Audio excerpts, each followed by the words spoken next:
Si tú eres un emprendedor y no tienes cicatrices, de pronto apenas estás empezando o te falta todavía mucho para emprender, porque emprendimiento sin cicatrices no existe. Los emprendedores somos trapecistas sin red de seguridad y estamos todos los días exponiéndonos a un montón de riesgos. Muchos médicos seguramente dicen, yo también quisiera tener un emprendimiento o hacer algo, pero es que a qué horas si me la paso todo el día ocupado trabajando. Que muchas veces por esas altas capacidades que tenemos, no escuchamos.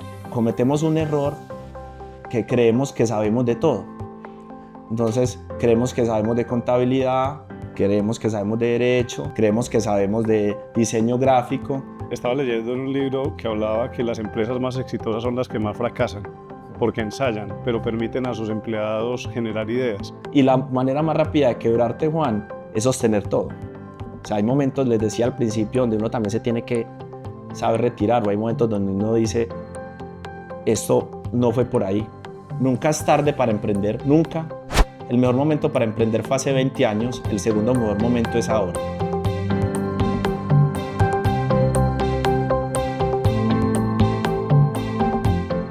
Hola a todos, bienvenidos al podcast Mumbo. Yo soy Juan Esteban Sierra y mi misión es comunicarle a muchos médicos pues, una cantidad de ideas acerca de emprendimiento, de cómo ser disruptivo, de cómo cambiar nuestra manera de pensar como médicos y encontrar los diversos caminos que la medicina nos puede brindar.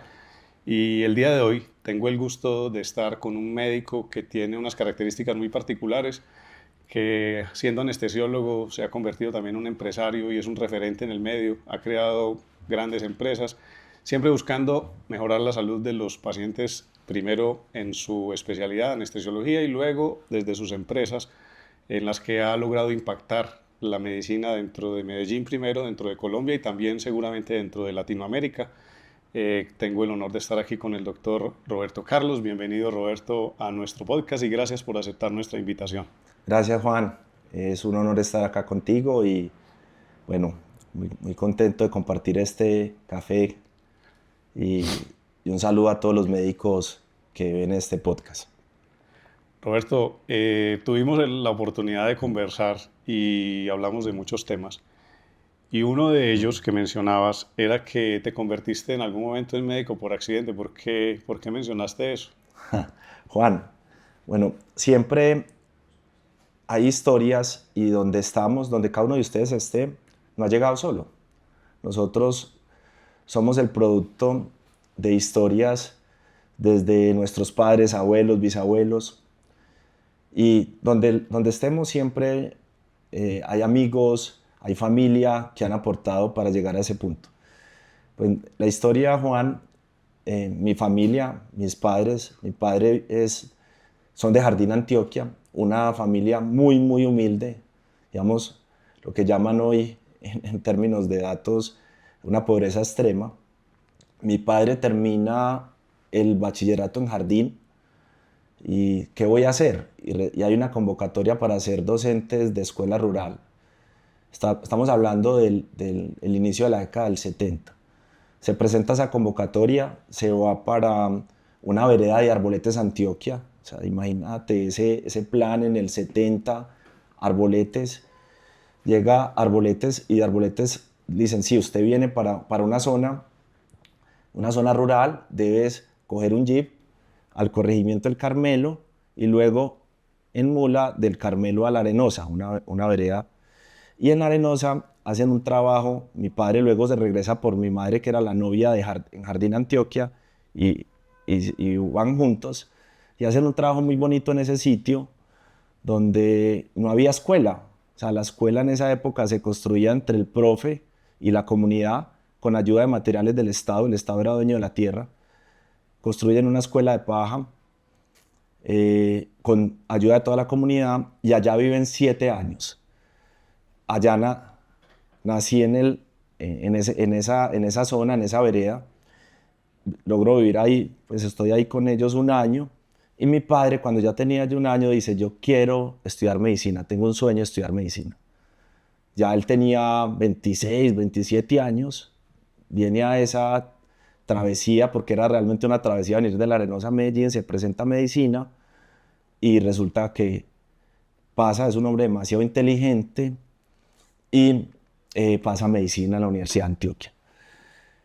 Obviamente al pasar medicina debe ser trasladado a la ciudad de Medellín, se traslada, le dan traslado, los primeros semestres le toca un paro muy largo en esa época, en la Universidad de Antioquia, un paro muy largo, casi de un año, y yo empiezo a crecer en una familia, nos trasladamos a la ciudad de Medellín a un barrio en la Comuna 6, en la noroccidental, el barrio 12 de Octubre, y ahí él era estudiante de medicina, esposo y tenía un hijo. Por esas necesidades y con los ahorros que había logrado el profesor, empieza a involucrarse en el tema de comercio de barrio, una miscelánea, hamburguesería, bueno. Y yo empiezo a crecer en ese mundo y a ver a mi papá estudiar medicina. Entonces yo todos los días lo veía que él llegaba a la universidad con sus libros, cuando estaba en anatomía, con los huesos para repasar en casa y llegaba a trabajar. Y era una familia que crece trabajando y yo involucrado en todo el trabajo de mi familia. Él se gradúa en febrero del 89, yo ya tenía 12 años, yo recibo el diploma con él y lo voy a estudiar medicina. Siempre hemos sido una familia muy unida y para mí él siempre ha sido como mi ejemplo a seguir desde el tema profesional y mi madre mi ejemplo a seguir de ayudarle a las personas. Me apasiono con la medicina por él ser mi ejemplo, pero en el colegio siempre tuve unas habilidades, digamos, para los números, para las matemáticas, para la física. Sin embargo, lo que yo había vivido, el amor que había transmitido o que había recibido mis padres y verlo estudiar medicina me llevó a escoger medicina. Entonces termino siendo médico, amo mi profesión, pero digo que termino siendo médico por accidente, porque debo reconocer que si mi padre hubiera sido antropólogo, es probable que estuviera acá sentado un antropólogo hablando con ustedes. Esa es la historia, Juan, de por qué termino siendo médico por accidente. Muy bien, Roberto. Y cuando ya estás, digamos, en el momento de decir, ya decidiste tu carrera, me contabas que tuviste durante la carrera también una empresa. Te dio ya desde ese momento como que te dijiste, quiero algo más y construiste pues, una de tus primeras empresas. Así es, Juan. Te cuento un poco. Bueno, les decía ahora, les contaba, mi padre y mi madre pues fueron comerciantes de barrio por necesidad, o sea, fueron emprendedores porque tenían una familia y tenían unos sueños. Y al crecer yo en ese comercio, para mí fue una infancia demasiado feliz. O sea, nunca me faltó nada, nunca tuve hambre. Hoy hay muchas personas que se acuestan con hambre. Para mí fue una infancia muy feliz, pero fue una infancia trabajando. O sea, fue una infancia donde yo salía del colegio, estudié en un colegio, digamos, de muchos. Yo fui sexto L, calcula Juan, eran más de 50 por salón. Estudié en el colegio de la Universidad Pontificia Bolivariana y fui poco conocido en el colegio. Algunos los que me recuerdan es por el tema de buen estudiante o de nerdo, pero yo salía del colegio y me iba para la casa a trabajar. O sea, pero lo recuerdo con mucha felicidad. Para mí era estar aportando a la familia. Entonces son cosas que hoy suenan que yo no haría, pues obviamente por seguridad con mis hijos, pero yo a los 9 años bajaba a la minorista solo a comprar frutas y verduras para la ensalada y el salpicón que vendíamos en la hamburguesería. O el fin de semana trabajaba con ellos en la hamburguesería o en el almacén. Y como me iba bien con los números, entonces podía hasta manejar la caja, las cuentas de las mesas. Y fui creciendo de esa manera. Entonces siempre, desde niño, me recuerdo trabajando y buscando en qué emprender. Como un poco inquieto con el tema de emprendimiento. En la universidad también trabajaba, hacía cosas. Obviamente también pasaba demasiado rico con todos mis compañeros, con amigos. Y cuando termino medicina, estoy, digamos, en el internado, empiezo con la idea y termino medicina y monto primer emprendimiento, que era un tema textil, una empresa de confecciones. Esa es mi primera empresa, nace en el 2001, o sea, hace 25 años, fue el primer emprendimiento, nada que ver con medicina. Recuerdo, yo he sido muy callado, he sido como obsesivo con las cosas o cuando quiero emprender en algo y casi que cuento cuando ya está marchando el emprendimiento. Recuerdo que mi padre venía de Bogotá, voy a recogerlo al aeropuerto y le conté, papá, monté una empresa. Mi padre ya había dejado y mi madre ya habían dejado esos emprendimientos que yo digo que fue por una necesidad de sobrevivencia. Ellos, cuando mi padre termina medicina, se dedica al tema médico y cierran esos negocios de barrio.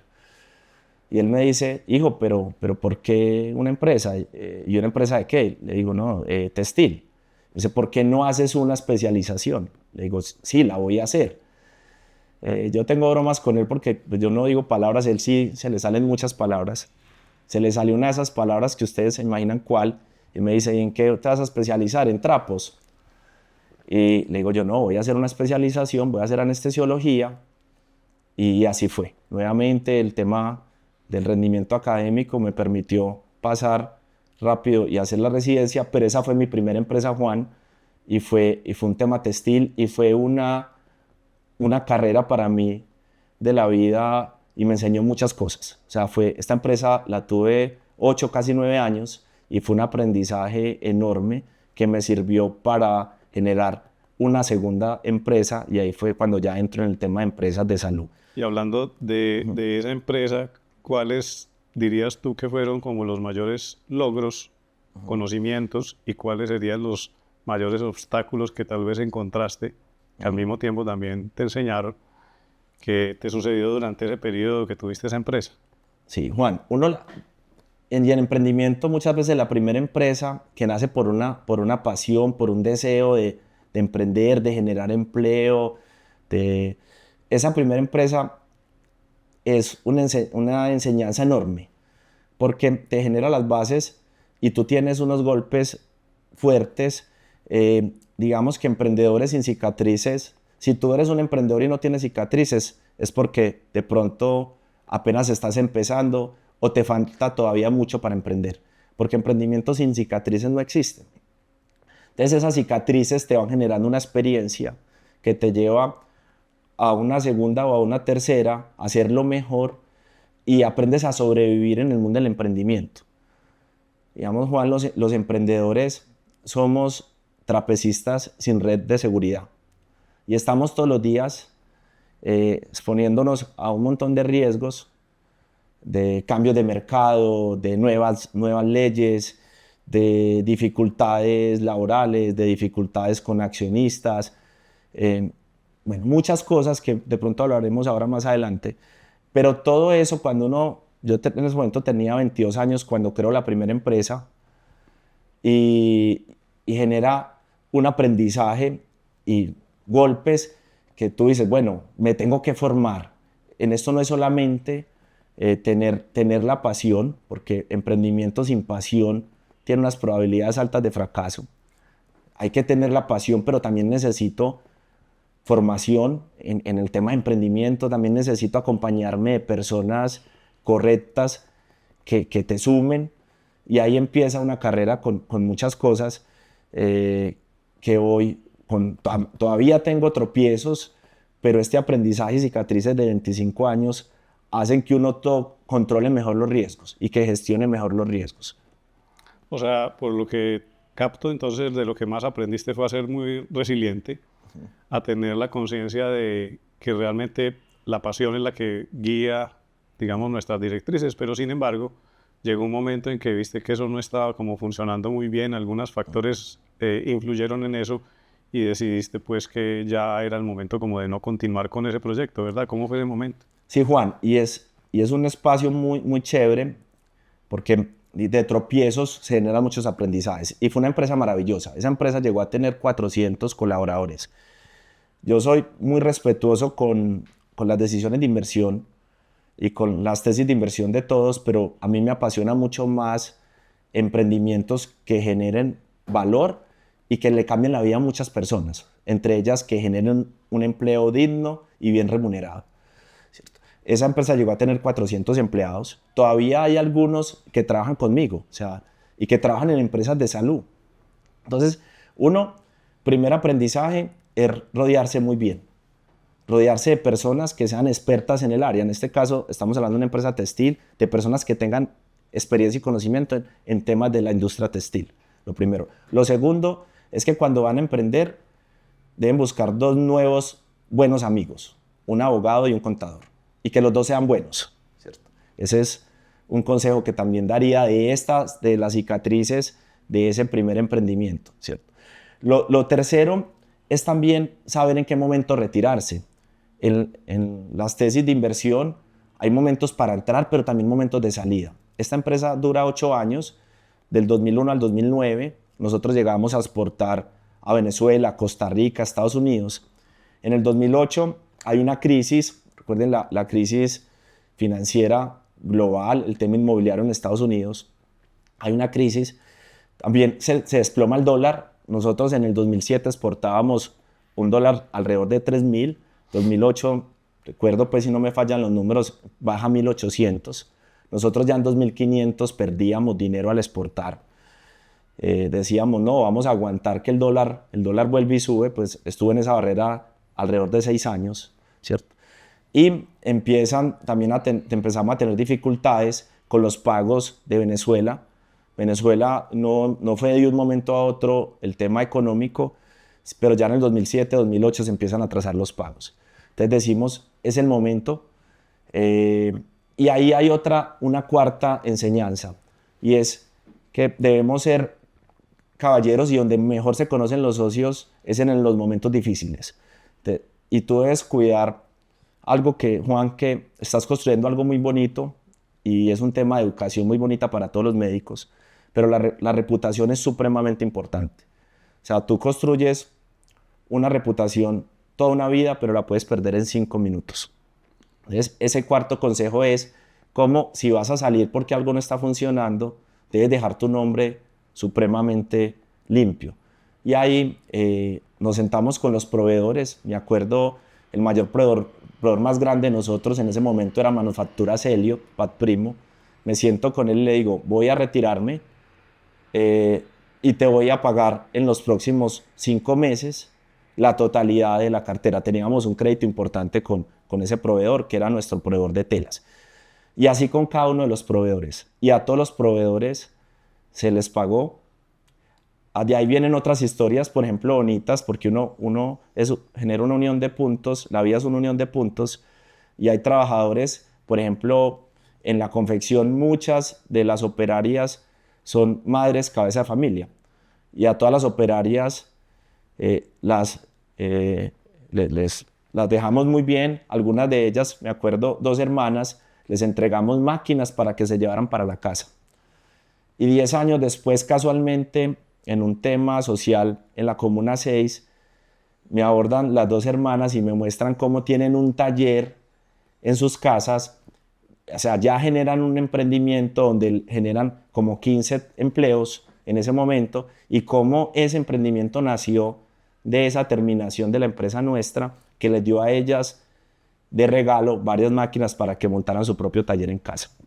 Entonces esa es como la cuarta enseñanza grande de esa universidad de 8 años, de meterse en una empresa, yo médico, meterme en un tema textil, y me dejó muchas más. Podría quedarme, Juan, acá contando todas las historias y de esa primera empresa, pero solamente dejó cosas bonitas.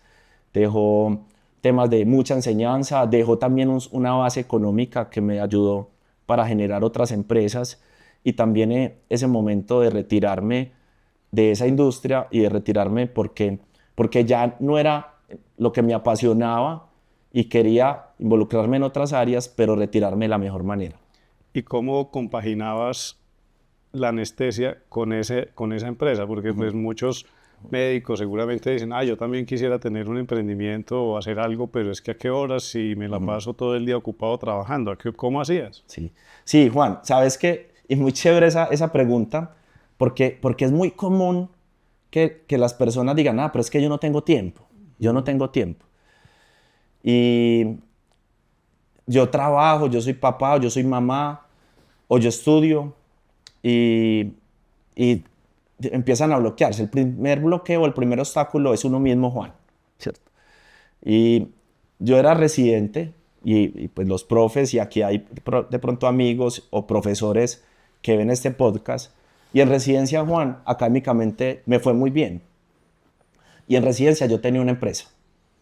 Y yo estaba preparando un seminario o estaba en rotaciones y estaba negociando la tela para la temporada, ¿cierto? O sea, si uno tiene pasión y tiene foco, puede lograr cosas maravillosas. El problema no es falta de tiempo. ¿Cuántos residentes, cuántos médicos, estoy seguro que pierden 2, 3, 4, 5 horas en redes sociales, en pantallas? Si esas 3, 4 horas se las dedicaran a algo que los apasione, que genere valor, ahí tienen una idea de emprendimiento enorme. Es un tema de pasión y un tema de foco. Siempre hablamos mucho acerca de eso. Realmente si uno no tiene foco, pues no tiene tiempo para nada, pero si se enfoca, y así lo lograste. Así es, Juan. Así es, por eso, o sea, no hay tiempo, sí hay tiempo. O sea, médicos, amigos, hay tiempo. Es enfocarse, definir muy bien con quién y el qué. O sea, te enfocas y vas a llegar allá. Y no me desvío hasta que no llegue allá. Te obsesionas con algo, dices, hasta que yo no lo logre, no me voy a desviar de este camino. Una de las cosas que vemos a veces con los médicos que asesoramos es que nos dicen, es que yo no tengo tiempo de reunirme con mis empleados porque es que yo tengo cirugía todos los días, pero quieren mejorar su consultorio, por ejemplo. Entonces uno dice, pues es complejo porque si no te reúnes con tu equipo, ¿cómo vas a hacer para dirigirlo, verdad? Pero eso es un tema de puro enfoque. Así es. Juan, mira que... y yo lo escucho todos los días. Escucho, no, ¿cómo has hecho esto? ¿Por qué haces esto? Y dicen, no, pero es que yo tengo un hijo. Bueno, les cuento, yo tengo 3.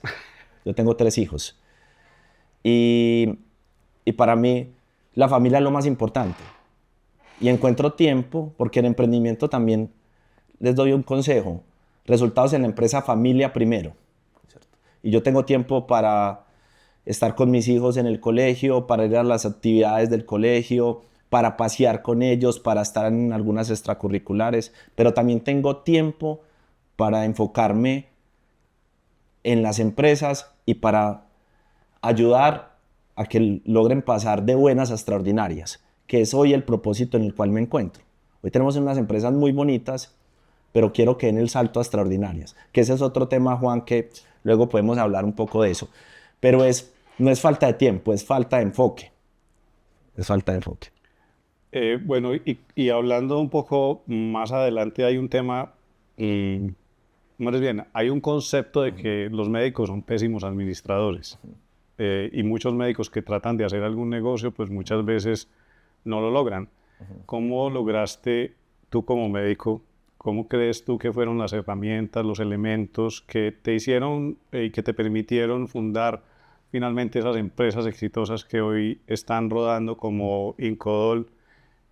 Cuéntame, ¿qué es lo que te ha hecho diferente y que ves en otros que de pronto les falta? Bueno, Juan, primero, los médicos tienen una profesión maravillosa, una profesión que amo. Los médicos son personas muy inteligentes. Voy a hablar porque, digamos, somos una muestra aleatoria de la población. Entonces, en general, hay gente maravillosa, gente muy buena, con unas capacidades académicas enormes. Pero tenemos algo que es común en el tema médico y que lo quiero dar con todo el cariño. Y es que muchas veces por esas altas capacidades que tenemos, no escuchamos. Y cometemos un error que creemos que sabemos de todo. Entonces, creemos que sabemos de contabilidad, creemos que sabemos de derecho, creemos que sabemos de diseño gráfico, entonces vamos a montar un emprendimiento y queremos hacer de todo. Y no escuchamos al que sabe. ¿Y quién sabe de aseo? La que hace aseo. ¿Cierto? Hay que escuchar siempre al que sabe. Una de las cosas y que creo que me ha ayudado a crecer y a hoy no estar solamente en el tema de salud, sino en empresas de diferentes sectores, que ahí hago un paréntesis también, un consejo de diversificar y gestionar el riesgo, es porque he logrado pulir una habilidad de detectar talentos maravillosos que pueden aportar a la compañía, ¿cierto? Y talentos maravillosos de diferentes áreas, no solamente el área médica, talentos maravillosos en el área de comunicaciones, en el área financiera, ¿cierto? En el área jurídica, en el área comercial. Y esos talentos maravillosos los empiezas a traer y a escucharlos, que yo soy de frase simple, Juan, digo que el que escucha gana. El que escucha aprende y si aprendiste ganaste. ¿Cierto? Entonces el que escucha gana y a traerse a esas personas y a escucharlos y a empoderarlos y a darles esa autonomía para que ellos tomen decisiones y se puedan equivocar. Y eso genera una fuerza de tracción enorme en las empresas. Cuando el médico quiere tomar todas las decisiones, se aumenta el riesgo de equivocarnos. Entonces también les doy ese consejo de rodearse bien. Por eso, cuando van a un emprendimiento, primero es el quién que el qué, Juan, ¿cierto? Y el quién es mi equipo, con quién me voy a rodear. Y en eso se tienen que morar todo el tiempo necesario. Si no han definido el quién, no piensen en el qué, ni en el cómo. Primero el quién. ¿Con quién me voy a asociar? ¿Quién va a ser mi equipo de trabajo? ¿Cierto? O sea, si fallamos ahí, el emprendimiento va a fracasar. O sea, si uno escoge bien un socio, los socios te van a multiplicar la energía. Si escoges mal los socios, te van a multiplicar tus dolores de cabeza. Entonces, ahí es el mensaje que le quiero dar a los médicos en el tema de escuchen a las personas que saben en cada una de las áreas. Nosotros, ninguna persona se las sabe todas. Messi no es goleador, defensa, arquero. Rodeémonos de buenos equipos que nos complementen y escuchemos esos equipos. Y he visto emprendimientos con unas ideas maravillosas en el tema médico. Y después me encuentro y, ve, ¿qué pasa? No, cerré. ¿Pero qué pasó?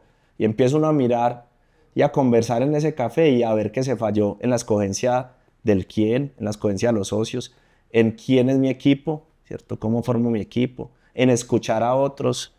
Y ahí empieza uno a tener esas cicatrices que ojalá sirvan para otros emprendimientos, pero muchas veces cuando tú fracasas en ese primero, se genera como una piedra grande, pesada, que dices, uy, yo no sirvo para esto, voy a volver al tema médico.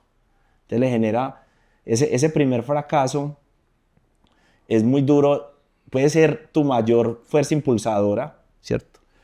Es decir, un viento puede apagar una vela, pero pueden encender una llama, sí. ¿Cierto? O simplemente tú dices, no, acá me retiro y me dedico solamente al tema médico. Ahí se pueden generar esos dos caminos.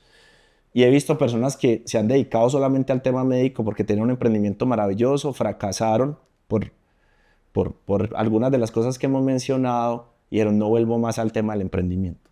Sí, hablando sobre escuchar a los otros, a veces pensamos, pues podemos imaginarnos que es que tenemos que escuchar gente que sabe muchísimo más que nosotros, que está por encima, pero tú me mencionabas que un café es un espacio maravilloso para conversar y tenías una anécdota sobre una empleada con la que trabajabas en una de tus empresas y te tomaste un café y eso te llevó a tomar una solución. Cuéntanos un poquito. Bueno, Juan, ahí me estás chiviando de anécdotas detrás de cámara. No, mira, es una historia incluso muy bonita. Eso ocurrió hace más o menos 10 años. Yo veía una señora al aseo que no descansaba, súper juiciosa. O sea, y eso tampoco es lo que uno necesita en las empresas. Uno necesita en las empresas, o sea, sí, personas así, pero también personas que se sientan queridas, que se sientan valoradas por su trabajo y que tengan sus pausas activas. Yo no quiero que la gente en las empresas tampoco se reviente, ¿cierto? Eso no es bueno, no es sano. Pero volviendo al punto, esa señora era lo que llamamos en Antioquia una hormiguita para trabajar. Y yo la veía y un día le digo yo, ven, no, te invito, tomémonos un tinto. Y me dice, no, se asustó. Me dijo, no puedo, yo estoy trabajando. Ven, tomémonos un tinto. Me dice, no, me regañan, no te van a regañar, ven, tomémonos un cafecito. Y empiezo a tomar ese cafecito y esta pregunta yo la hago muy frecuentemente con las personas o con mis equipos, ¿usted qué haría? O sea, si usted fuera el dueño de esta empresa o si usted fuera el gerente, ¿usted qué haría? Y le hago la pregunta a la señora y la señora me dice, doctor, yo ¿yo qué haría en esta empresa? Si yo fuera la gerente, yo cambiaría los productos de aseo. Y le digo yo, sí, cuéntame. Me dice, doctor, en otra empresa que yo trabajaba usábamos otra marca que era más fuerte, era mejor y yo creo que es más barata. Listo. Terminé de tomar el café con la señora, le di las gracias y le pasé en ese momento a la encargada de compra, le pasé la información. Y la señora tenía toda la razón. En ese momento ese cambio nos ahorraba 3 millones de pesos mensuales. ¿Cierto? Pero volvemos a lo que hablamos ahora. No escuchamos. No escuchamos. Hay una falla común en los gerentes, o cuando llegamos, o los médicos que van llegando a esos cargos gerenciales, y esto no aplica solamente en los médicos gerentes, sino en todos los gerentes, hay una falla común, y es de no escuchar o decir, eso yo ya lo sabía, o eso ya lo hicimos. Eso es una frase que desinfla demasiado al interlocutor. Puede que sí ya lo supieras y puede que ya lo hubieras intentado, pero no digan esa frase, porque ese interlocutor nunca les va a volver a traer una buena idea. ¿Cierto? Cuando alguien les traiga una idea, escúchenlo, den las gracias.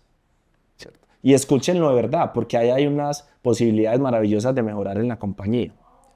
Entonces es una anécdota que sirve pues para explicar, y así me ha pasado mucho en todos estos años. Yo digo que es estúpido la persona que no cambia de opinión con data nueva. Entonces, cuando te llegan personas con buenas ideas, con argumentos, tú puedes decir, sí, tienen toda la razón y cambiamos la forma de hacerlo. Vámonos por este camino. Y eso es el día a día, el día a día. Pero si yo me encierro en la oficina y no escucho a nadie y cualquiera que trae una idea le digo, no, eso no te escucho, o eso no está bien, o eso es porque he visto gerentes diciendo, eso es una brutalidad, ¿cómo se te ocurre venir a decirme eso? Ese interlocutor puede tener, mejor dicho, después una idea, puede tener el santo grial y no te lo va a traer porque él tiene susto. Le cortaste las alas, Juan. Estaba leyendo en un libro que hablaba que las empresas más exitosas son las que más fracasan, porque ensayan, pero permiten a sus empleados generar ideas. Entonces, cuando hay esos directores que escuchan a todo el mundo y dicen, pues miremos a ver si eso funciona o no funciona, pues finalmente de tanto ensayar hay alguna de esas ideas que funciona y son las que finalmente terminan creciendo más. O sea que es totalmente válido y esos cafés que hablas son súper importantes. Mira Juan, con ese tema, y es muy válido, pues una de las mejores universidades del mundo, MIT, tiene un premio pues el nombre es como la idea como más, no idiota, sino como la idea como diferente, y premian al estudiante que traiga la forma diferente de hacerlo. Tienen un nombre ahí como medio jocoso, pues pero es eso, trae ideas y cambiemos la forma de hacerlo, ¿cierto? La innovación te lleva a otro nivel si tú siempre escuchas y miras algo diferente, una forma diferente de hacerlo. Y ahí ya es súper clave escuchar. Ahí es súper clave que ese líder que está dirigiendo la compañía, que ojalá sea un líder nivel 5, tenga esa capacidad. Si es nivel 5, tiene esa capacidad de escucha. Pero siempre nosotros, o todos los que estén en un punto de liderazgo y todos los médicos que nos escuchan, que en realidad cuando su equipo les traiga una idea, escúchenlo. Ahí hay posibilidades maravillosas, ¿cierto? Y ese es un buen camino. Y claro, las ideas, el fracaso en las compañías hace parte del día a día. Y fracasar no es malo. ¿Sabes qué es malo, Juan? No entender por qué fracasaste. O no intentarlo. Sí, obviamente. Sí. Obviamente. Pero si tú no entiendes por qué fracasaste, ese fracaso no te enseñó. Los fracasos se enseñan, pero tienes que hacerlo en retrospectiva. ¿Por qué fracasamos? ¿Dónde nos perdimos? ¿Dónde fallamos? ¿Qué nos faltó? Aquí faltó enfoque. Escogimos las personas inapropiadas, ¿cierto? Pusimos en el bus, en el puesto equivocado para este proyecto, a este líder. O sea, ahí aprendimos. Pero si fracasamos y ni siquiera... Hay compañías que fracasan y ni siquiera se están dando cuenta que fracasaron, ¿cierto? Las compañías no fracasan de repente, ¿cierto? Es una muerte lenta, de un montón de fracasos que no quieren ver. Y que, como no los quieren ver, no aprenden de ellos. Entonces, fracasar es normal, es habitual. Y es un aprendizaje maravilloso si yo acepto que fracasé y miro por qué fracasé y aprendo de eso. Claro. Hablando de ese tipo de aprendizajes y de la interacción con personas, vamos a pasar al punto en que comenzó a inquietarte por algún motivo que ya lo vas a explicar, este tema de, pues, de tener un servicio de anestesiología, empezar a generar algo distinto, empezaste a tener unas vivencias ya como anestesiólogo que te llevaron a observar que las cosas no funcionaban tan bien, pero tuviste además pues la creatividad de pronto de decir, hay una oportunidad. Cuéntanos un poco sobre esa transición que venimos hablando sobre tu empresa inicial, tu residencia, y ahora ya cuando empezaste a decir, es que hay un potencial y te cerraron muchas puertas. Hubo muchos cafés en los que saliste como con las manos vacías. Sí, Juan. Mira, hago la residencia en anestesiología 2003-2006. En residencia pues rotamos por diferentes áreas. Termino residencia en mayo del 2006 y entro a trabajar a 3 instituciones maravillosas de la ciudad. 3 instituciones muy bonitas. Entro a trabajar en ese momento a la clínica del CES como docente universitario, Instituto Neurológico y Hospital Pablo Tobón Uribe. Miren, trabajaba en 3 instituciones, tenía empresa y trabajando en esas instituciones empiezo a involucrarme por una pasión, un gusto al tema de dolor crónico. Durante la residencia pues logro consolidar grandes amigos, docentes, profesores, y en la Universidad del CES empiezo a explorar el tema de dolor con compañeros, con docentes, con Daniel, Patricia y otros amigos muy importantes en este camino. Y empiezo a hacer consulta de dolor y a ver que que había pacientes que llevan 2 años esperando cita. Juan, estamos hablando de 2006, 2007. Yo decía, pues, increíble que alguien con dolor crónico, con un sufrimiento permanente, lleve 1 año, 2 años esperando citas. Y esto no puede ser. ¿Qué está pasando? Aquí hay un problema. O sea, y muchas veces también acá en el tema de emprendimiento, cuando vamos a meternos en emprendimiento, siempre pensamos en descubrir lo más complejo, descubrir o inventarnos algo complejo. Y les doy un mensaje, lo más sorprendente de las mejores ideas es su simplicidad. O sea, hay un problema y ¿cómo lo solucionamos? Yo digo, no. Entonces, ven, mis hermanos Sebastián y Carolina también son médicos. Yo a Sebastián le llevo casi 7 años. Mi hermano termina medicina. Yo le digo, Sebas, ven, ayúdame en un tema de teletriaje. O sea, empiezo yo como a tratar de solucionar ese problema. Digamos, en emprendimiento uno se tiene que enamorar de un problema hasta que encuentre la solución. Digo, ¿cómo solucionamos el problema? Porque hay personas que llevan 1 año, 2 años esperando una cita, pero ahí puede que esté alguien con un dolor leve o puede que esté alguien con un dolor muy intenso, con algo grave, y todos están como en la misma bolsa esperando la cita. Entonces le digo, Sebas, ayúdame a hacer teletraje para priorizar los pacientes más complejos. Mi intención era priorizar los pacientes, por ejemplo, que tuvieran cáncer y que estuvieran esperando la cita. Y empieza mi hermano a llamar y a presentarse como médico, y familias con razón, algunas hasta insultarlo. Decían, ¿cómo me llamas a hablar de una cita si mi padre se murió hace 6 meses, hace 1 año? Me estás llamando para una cita. Digo, no, esto no puede continuar. O sea, hay una pequeña oferta en el tema de dolor y hay una gran demanda que va a crecer y va a crecer y va a crecer, porque todos los médicos sabemos de cómo la población se está envejeciendo y el envejecimiento pues trae a su vez enfermedades degenerativas y trae cada vez más prevalencia de dolor crónico. Entonces digo, no, hay que crecer y acá hay una oportunidad de montar una clínica o un instituto que busque una excelencia en el tema de dolor. Pues yo estaba muy joven, estaba pues recién graduado de anestesiólogo y empiezo a tocar puertas y a contar la idea, ¿cierto? Quiero crear una clínica de dolor. No existía. Existían en la ciudad servicios de dolor dentro de las instituciones. Okay. Muy buenos, pero con una oferta muy limitada. Entonces, en cada instituciones que tenían servicios de dolor al interior, que servían de apoyo a las otras especialidades, pero que tenían esta gran limitación de escalar para cubrir la demanda tan alta que había de consulta. Empiezo ya a tocar, en ese momento yo no era subespecialista en dolor, y empiezo a encontrarme con unos muros de respuestas de eso no se puede. Estamos hablando del 2007, la salud está en crisis, ¿cierto? ¿Cómo vamos a montar en un sistema que está en crisis una empresa nueva? Eso es muy loco. Frases como yo soy subespecialista en dolor y tú no eres, entonces ¿por qué si nosotros los subespecialistas, si eso es tan bueno, ¿por qué no lo hemos hecho nosotros? Todo tipo de lo normal que se van a encontrar en un emprendimiento. Lo normal. Lo primero es eso no se puede. O eso ya se intentó y eso fracasó. Y siempre se van a encontrar frases y frases así.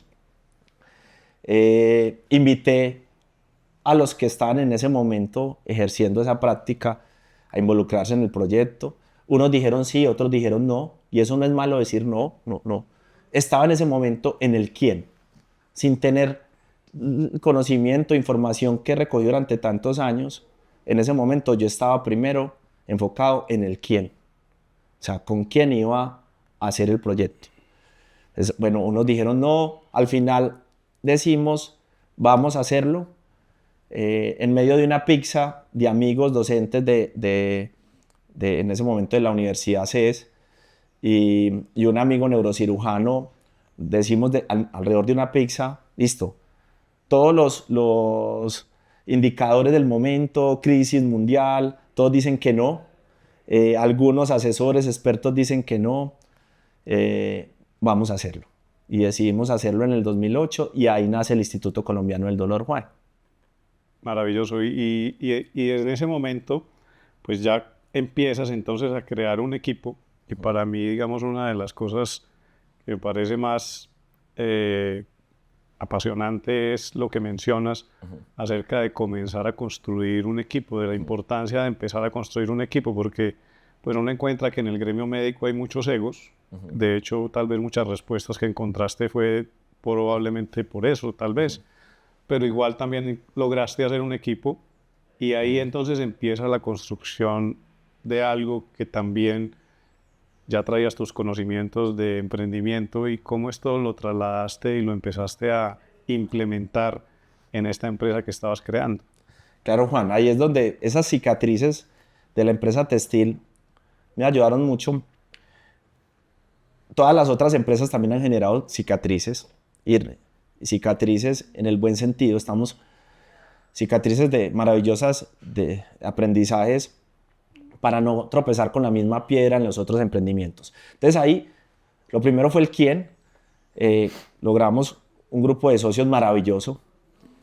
Hoy, esto fue hace 18 años, Juan, y hoy todos los socios que creyeron en ese proyecto somos amigos. Seguimos siendo amigos. Digamos, algunos ya no están en este proyecto, pero nos hablamos.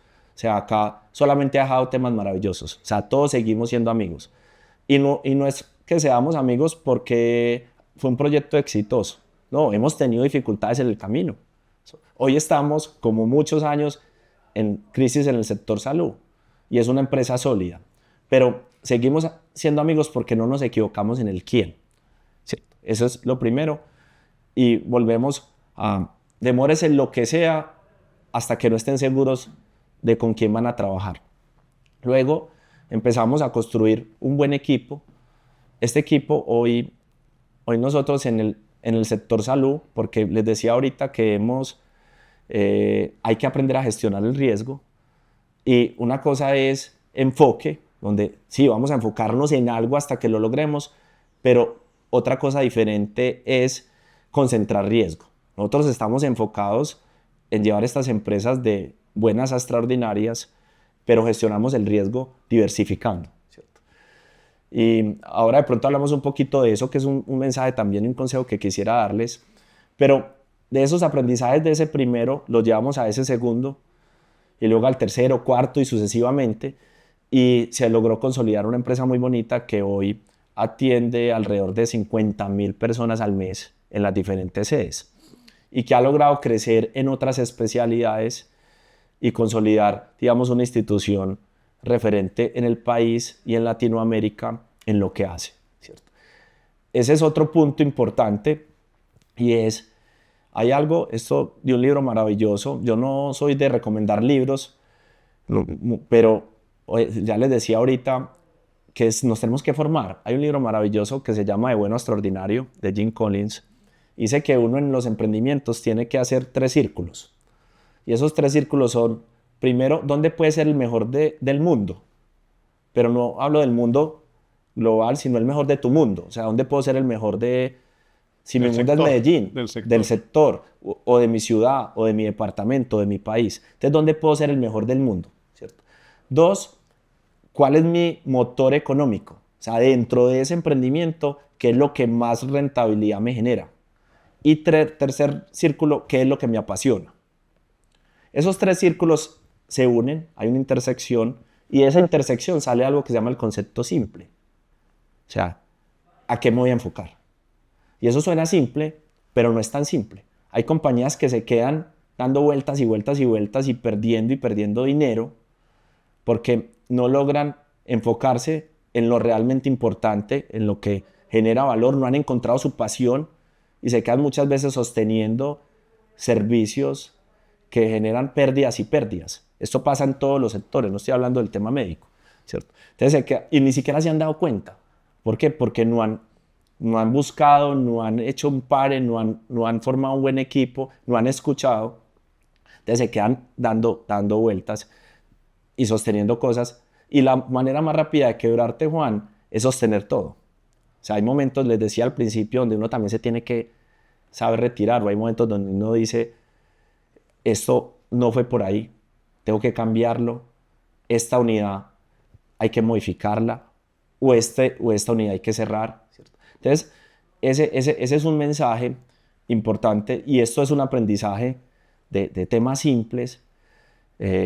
No tengo pues una receta, o sea, esto no es 1 más 2 es igual a 3, pero si uno logra como transmitir de pronto o hacer las cosas de la manera como las hemos hecho, tenemos menos posibilidades y tratamos de mitigar un poco los riesgos.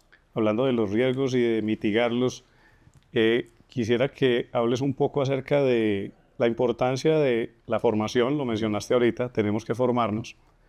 La importancia, ya lo has mencionado en varias ocasiones, de crear buenos equipos de personas incluso mejores que nosotros, que nos ayuden.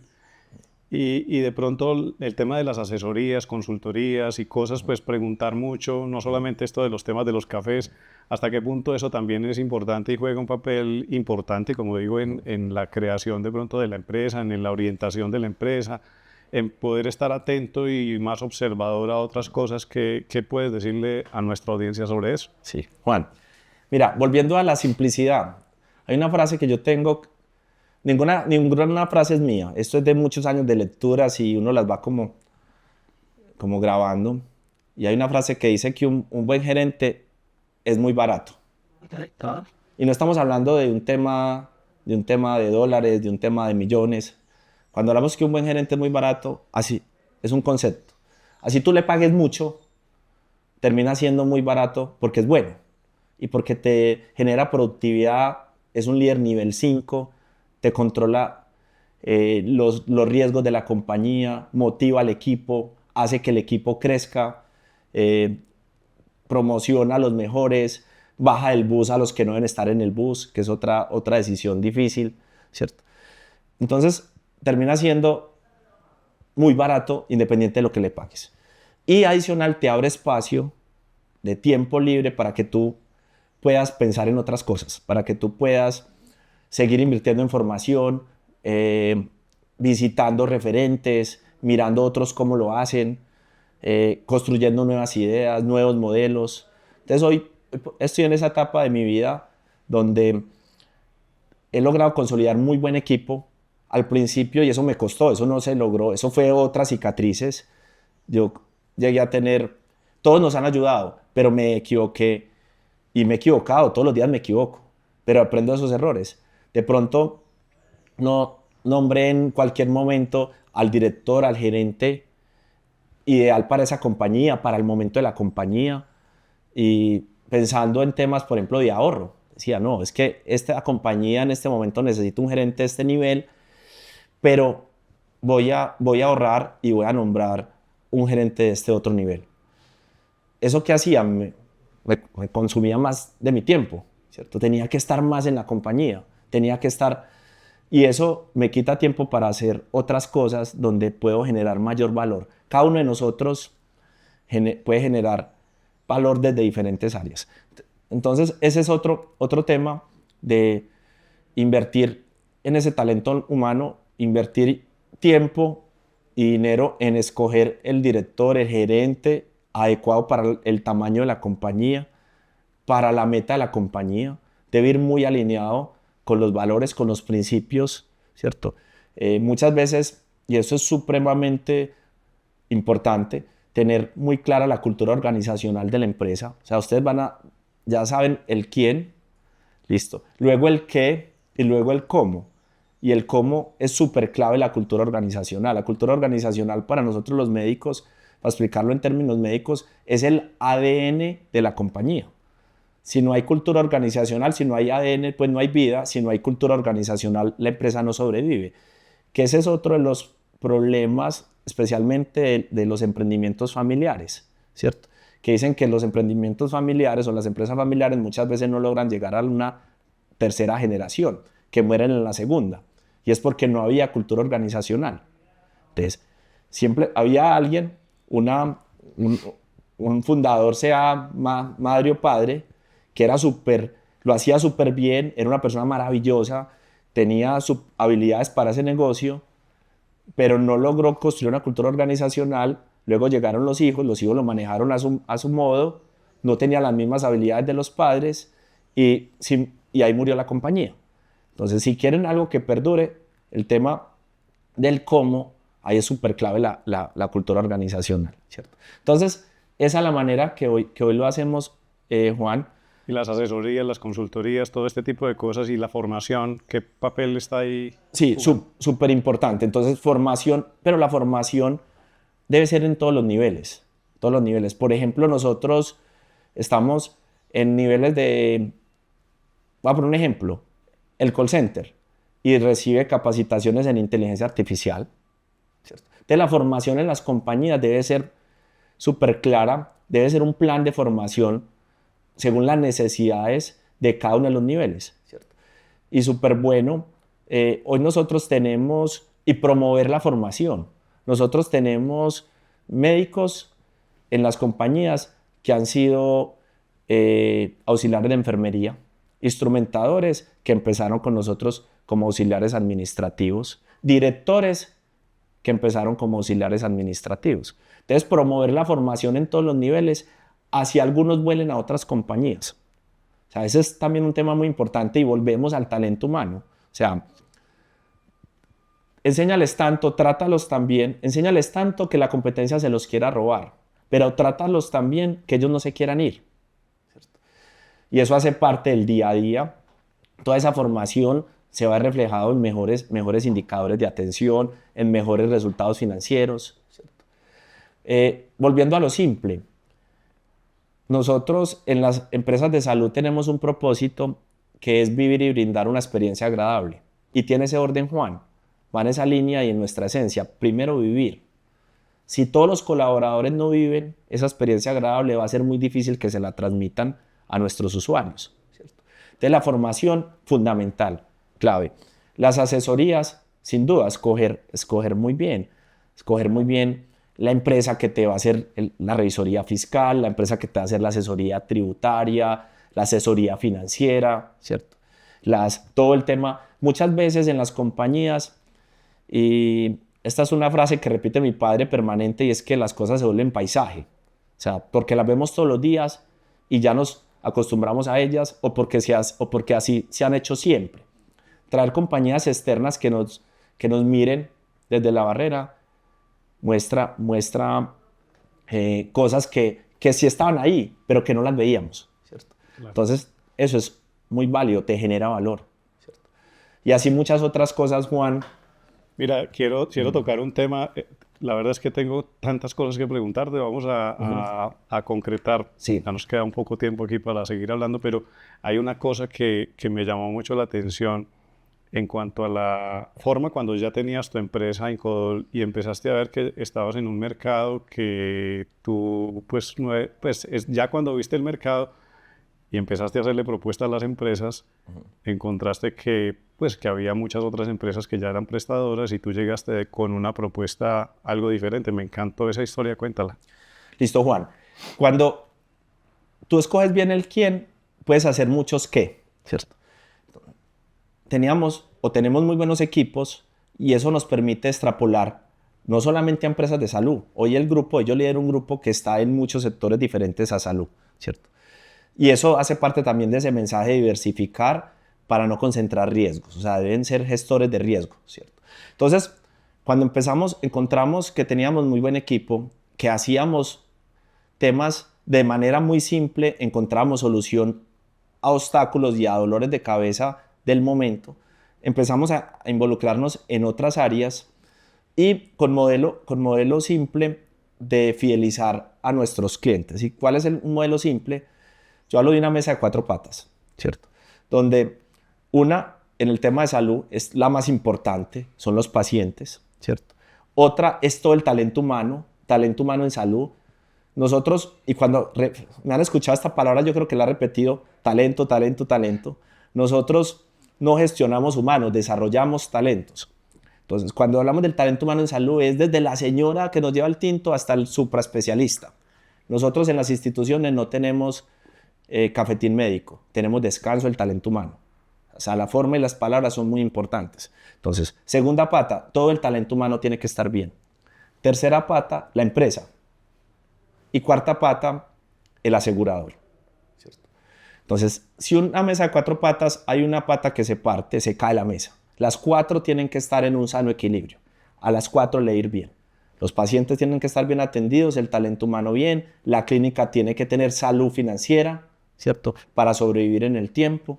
Y el asegurador tenemos que velar por la sostenibilidad del asegurador y por los mejores resultados en salud. Con ese modelo sencillo, simple, no es un tema, no es una fórmula acá química compleja, logramos consolidar una relación de largo plazo, ¿cierto? En el emprendimiento, apuesten a juegos largos con jugadores de largo plazo. Y eso fue algo sencillo, Juan.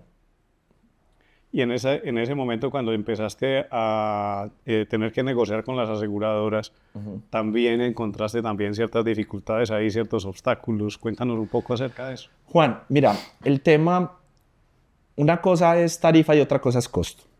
Y muchas veces, cuando vamos a incursionar en un emprendimiento nuevo en salud, lo que hacemos es, ¿cómo está el medio? Entonces el medio está, voy a inventar aquí una cifra, el medio está esta atención en 100.000, ¿cierto? Con una desviación que va de 90 a 110. Entonces decimos, uy, voy a entrar, entonces voy con una propuesta de 80.000, ¿cierto? Eso es súper común y eso es un grave error, ¿cierto? Miren, el relacionamiento con el asegurador no está en la tarifa, está en los resultados en salud y en el control de las frecuencias, que son temas distintos que de pronto para otra charla, ¿cierto? Entonces nosotros, cuando nos sentamos con el asegurador, le mostramos nuestro valor, lo que generamos de valor y no tenemos la tarifa más económica, ¿cierto? Si tienes una tarifa adecuada, eres sostenible en el tiempo porque las 4 patas están bien. Si tú lo que haces es irte con una tarifa que ni siquiera calculaste bien, vas a afectar 2 patas de entrada, que es la del talento humano y la salud financiera de la institución, y va a terminar afectando al paciente claro, porque no le vas a poder dar una buena atención. Claro. Entonces vas a afectar los resultados en salud y el asegurador va a terminar cerrando el convenio. Entonces, en esta relación que nosotros hemos tenido, por ejemplo, con los aseguradores, que es una relación de construir juntos, de co-crear, hemos logrado demostrar en muchas atenciones que la tarifa no era. Y cómo pagar una mejor tarifa se traduce en mejores resultados y en menor costo a mediano y largo plazo.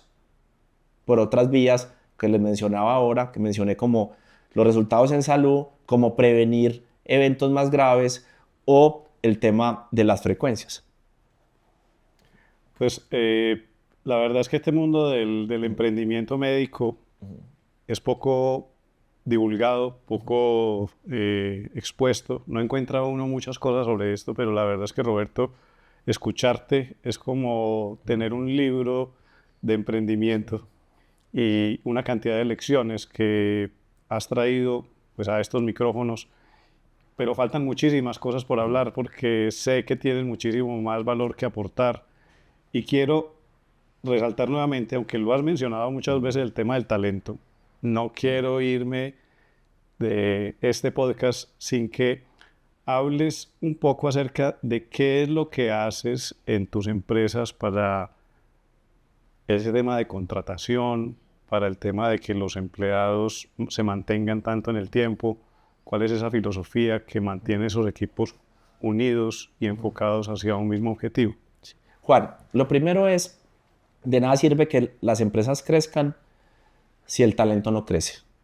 Entonces, y no es solamente salario, no es solamente el tema económico. Nosotros tenemos, ahora que estuvo un tema en enero de moda, no, el tema del salario mínimo. A nosotros, digamos, nunca hemos estado cerca del salario mínimo, siempre hemos estado superior, muy superior al salario mínimo en los oficios, digamos, o en los salarios más bajos, siempre ha estado por encima. Pero no es solamente eso, Juan, no es solamente el salario, es el tema del trato, lo que muchos llaman el salario emocional, es de mostrarles que son importantes. Miren, por ejemplo, los BPO, que conocemos como los call centers, nosotros lo tenemos in-house. Hoy tenemos más de 400 personas en el tema de las empresas de salud, en el BPO. Y la rotación normal habla de un 10%, rotación mensual. O sea, casi que en 10 meses hay un recambio total en los call centers. Esto es, algunos hablan de eso. Nosotros tenemos una rotación menor del 2%, en un oficio de altísima rotación, ¿cierto? Ahí tenemos un equipo maravilloso, ¿cierto?, que genera un motor y hay momentos en los cuales nos han salvado, donde han trabajado por momentos de pico, donde han trabajado noches, domingos, festivos, y ahí están, ¿cierto? Entonces es cómo tratarlos, cómo ayudarlos a promover, a crecer. Te puse ejemplos de cómo tenemos personas que han pasado de auxiliares administrativos y que hoy son directores. Entonces, directora de facturación, directora financiera en una de las clínicas. En clínica de inmunología y genética, la directora financiera y administrativa empezó de auxiliar administrativa. En neuromédica, la directora de facturación hoy, una empresa grande, y empezó a auxiliar administrativa. Y así te podría dar muchos ejemplos, ¿cierto? Lo otro es, en el emprendimiento, nosotros hemos utilizado figuras, y yo le insistí, he tenido una conversación con un presidente de un banco grande del país, y él me decía, estamos en una cena, y me decía, Roberto, todos los ingenieros de sistemas se me están yendo. Yo le decía, se te van a ir todos, porque es que el mundo cambió. Nosotros, y decía, yo tengo una de las cosas que me gusta y digamos, a mí me falta mucho por aprender, pero donde tengo algo de habilidad es en el tema de detectar talentos. Y yo me la he jugado en algunas empresas, he detectado un talento y lo he invitado, un talento de alguien que es empleado en alguna compañía, y lo he invitado a crear una empresa donde él ya va a ser accionista. Y he prestado el dinero para esa nueva empresa. Y él ha puesto su talento humano. Y en ese ejemplo o ese ejercicio lo he hecho en varias empresas. Y han resultado unos maravillosas, ¿cierto? Maravillosas. Pues luego te podría contar con casos la historia completa. Pero voy a poner un ejemplo corto. En una empresa de estructura metálica, vi a alguien que tenía un talento, que lleva muchos años en esto, lo invité a construir esta empresa. La empresa se llama Ferroverso, no es, ahí hago una pequeña cuña, no es una cuña, solo para contar la historia, y lo invité y le entregué el 25% de la compañía. Desde una sociedad patrimonial puse los recursos, mecanismo préstamo. En 6 meses esta empresa pagó la inversión a la fondeadora y hoy es una empresa maravillosa. Y le cambiamos la vida a una familia entera. Hoy él es accionista de esa compañía que lo apasiona y la compañía viene creciendo muy bien. Entonces son diferentes, no les estoy diciendo que empiecen a repartir acciones por todos lados, es contando historias de cómo ese talento humano maravilloso tú lo puedes potenciar de diferentes formas. Y además, resaltando un tema de abundancia y de crecimiento que tienes dentro de tu personalidad. Y eso lo vemos expresado en la generosidad que has tenido de aceptar la invitación a este podcast. Sé que te habían invitado en muchas ocasiones a otros y habías declinado las invitaciones.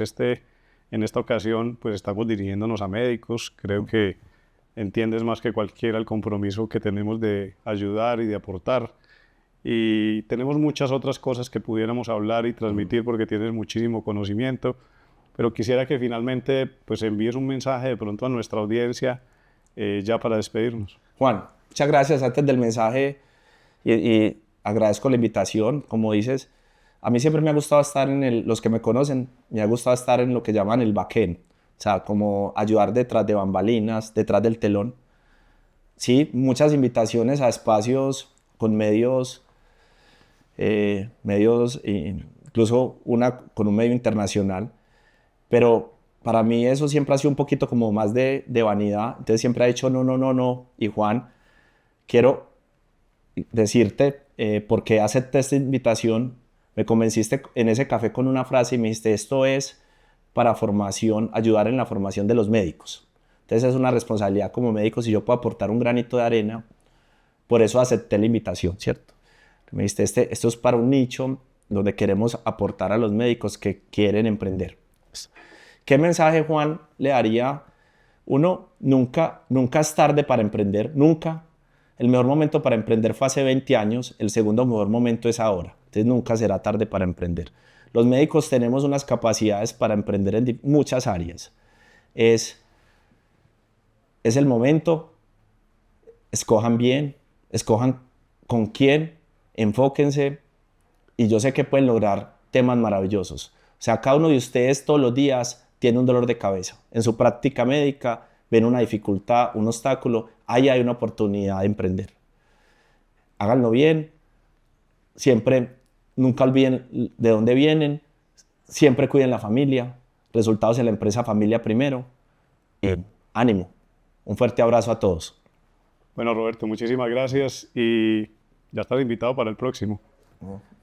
Gracias. Bueno, hemos terminado esta conversación con el doctor Roberto, que la verdad nos ha traído una gran cantidad de información. Yo creo que de cada frase, de cada respuesta, sacaríamos prácticamente una nueva conversación que sería bastante nutritiva, pero el día de hoy lo que hemos querido es inquietar y de pronto despertar ese espíritu emprendedor que muchos médicos puedan tener. Seguiremos trayendo invitados y nos encanta que nos sigan. La verdad, tenemos nuestras redes sociales, Mumbo tiene redes sociales, pero lo más importante que queremos es que nos califiquen este podcast con 5 estrellas y que además nos escriban sus comentarios. En Spotify ustedes pueden escribir allí cómo les pareció. Por favor, déjenlo. Esto nos va posicionando cada vez más y ayuda a que muchos más médicos puedan ver esta información. Compártanla con sus amigos para que pues todos los médicos vamos cambiando un poquito nuestra mentalidad y quizá tengamos un futuro más promisorio, a veces no solamente enfocado en el área de la medicina. Así que muchas gracias por haber escuchado hasta este final. Nos vemos en el próximo podcast.